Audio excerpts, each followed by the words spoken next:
السلام علیکم ورحمۃ اللہ وبرکاتہ۔ سنو بنت حوا، تم خود کو مومنہ اور مسلمہ کہتی ہو نا، تو ایک مسلمہ عورت مان جانے والی ہوتی ہے۔ آج میں تمہیں ایک آیت ربی سناتی ہوں۔ یا ایھا النبی قل لازواجک وبناتک ونساء المؤمنین یدنین علیہن من جلابیبہن ذلک ادنی ان یعرفن فلا یؤذین۔ اے نبی کہہ دیجئے اپنی بیویوں سے، اپنی بیٹیوں سے اور مسلمہ عورتوں سے۔ کہنے والا کون؟ محمد الرسول اللہ۔ یہ حکم میں نہیں دے رہی آپ کو، یہ محمد الرسول اللہ کی زبانی دلوایا جا رہا ہے کہ یدنین علیہن من جلابیبہن، اپنی چادریں، اپنے عبائے اپنے اوپر ڈال لیں۔ یہ قریب تر ہے کہ پہچان لی جائیں گی اور پھر اذیت نہ دی جائیں گی۔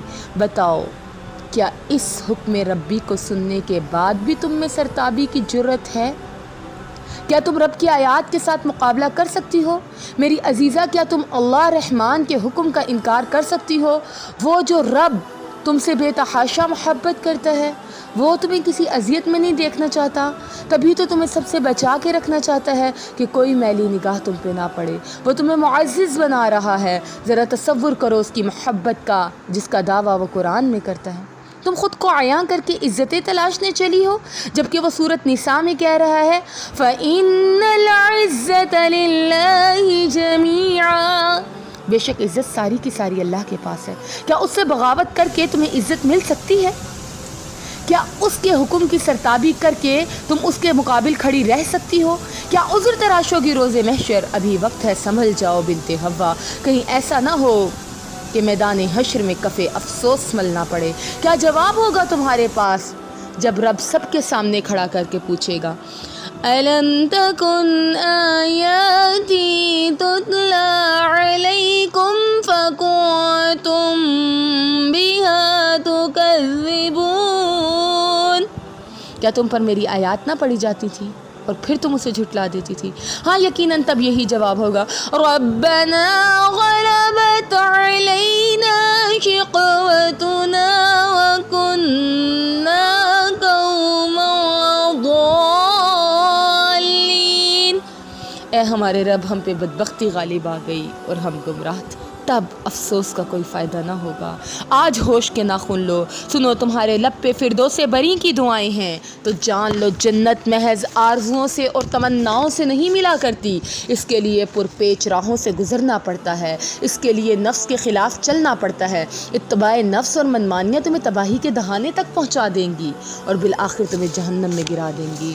سنو، وہ تمہیں وقرن فی بیوتکن کا حکم دے رہا ہے کہ گھر تمہارے بہترین مسکن ہیں۔ سنو، وہ تمہیں کہہ رہا ہے فلا یغضعن بالقول، اپنی بات میں نرمی نہ لانا کہ مرض محبت میں مبتلا تم سے امید اور طمع لگا لے گا۔ سنو، وہ تمہیں کیا کہہ رہا ہے یغضضن من ابصارہن، اپنی نگاہوں کو جھکا لو۔ وہ غض البصر کا حکم دے رہا ہے، اور یہ غض البصر تمہیں نہ صرف شیطانی چالوں سے محفوظ رکھے گی بلکہ تمہیں اذیت سے بھی بچا لے گی۔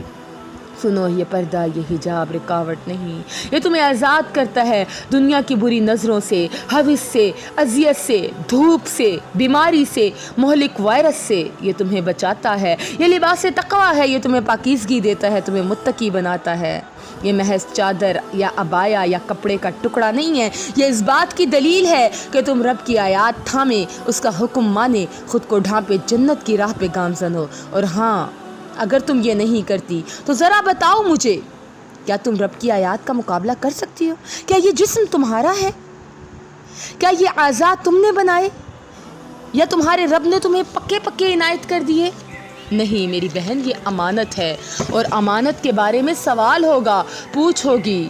وہ جن کے ڈر سے تم آج پردہ نہیں کرے، کیا تمہیں وہ رب کی پکڑ سے بچا لیں گے؟ جو آج تمہارے نہ ہوئے، کیا وہ کل حشر کے میدان میں تمہارا ساتھ دیں گے؟